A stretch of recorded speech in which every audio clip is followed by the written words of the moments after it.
जी बिल्कुल, मैं इस वक्त ज़फ़रवाल किंगरा ब्रिज के ऊपर मौजूद हूँ, जहाँ पर आप देख सकते हैं महकमा आबपाशी के मुताबिक मेरे पीछे 20,000 क्यूसेक पानी का रेला गुजर रहा है।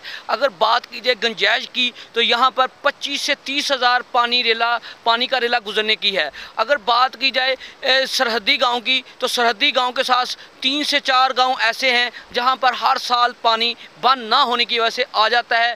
धान की फसलें, चारा की फसलें वो जो है ज़ेरे आब आ जाती हैं, तबाह हो जाती हैं, जिनकी वजह से किसानों का माली नुकसान होता है।